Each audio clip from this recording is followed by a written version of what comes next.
Hi friends, welcome to LP vibes. இன்றைக்கி நம்ம வீடியோவில் பிகினர்ஸ் கூட ஈஸியாக எப்படி முட்டை குழம்பு செய்யலாம் அப்படிங்கிறத பார்த்துலாம் வாங்க. அதுக்கு நான் முதல்ல ஃபஸ்ட்டு கடாயில் எண்ணெய் ஊற்றிக்கிறேன்.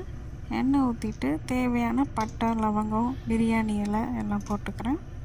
அதுக்கப்புறம் கட் பண்ணி வச்சுருக்க வெங்காயமும் ஆட் பண்ணி நல்லா வதக்கிக்கோங்க.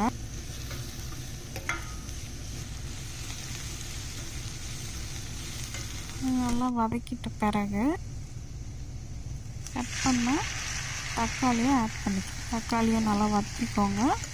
அது பேஸ்ட்டு மாதிரி கொண்டு வந்துடுங்க. தக்காளி நல்லா கரையணும். அப்போ தான் அந்த குழம்புக்கு கொஞ்சம் டேஸ்ட் கொடுக்கும். தக்காளி சீக்கிரமாக வதங்கிறதுக்காக நான் அதில் கொஞ்சமாக உப்பும் ஆட் பண்ணிக்கிறேன். நல்லா வதக்கி விட்டுட்டு ஒரு 2 நிமிஷம் நல்லா வதங்கட்டும்.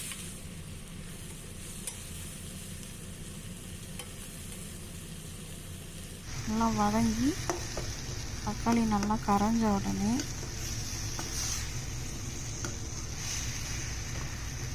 இதில் மஞ்சத்தூள் ஆட் பண்ணுறேன்.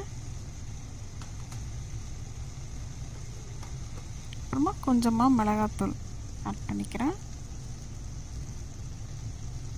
அப்புறமா கொஞ்சமாக மல்லித்தூளும் ஆட் பண்ணிக்கிறேன். காரம் உங்களுக்கு ஏற்ற மாதிரி ஆட் பண்ணிக்கோங்க. ஸோ எல்லாமே போட்ட உடனே நல்லா கலந்து விட்டுக்கிறோம். கலந்து விட்டு அதுக்கு தேவையான அளவு கொஞ்சம் தண்ணி ஆட் பண்ணிக்கிறேன்.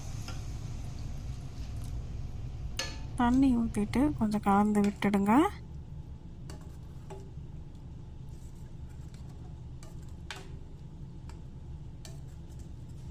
இப்போ கொஞ்சமாக உப்பு ஆட் பண்ணிக்கிறேன். ஆல்ரெடி நம்ம உப்பு ஆட் பண்ணியிருக்கோம், இருந்தாலும் கொஞ்சம் ஆட் பண்ணுறேன்.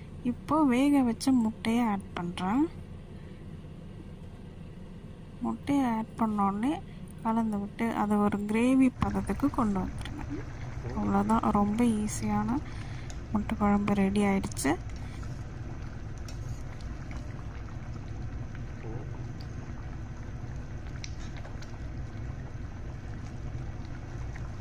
இதில் லாஸ்ட்டாக நம்ம கொஞ்சமாக கருவேப்பிலையும் போட்டுக்கிறோம்.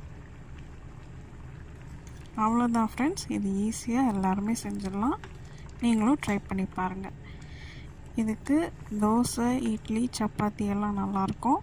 ஸோ கண்டிப்பாக ட்ரை பண்ணி பாருங்கள்.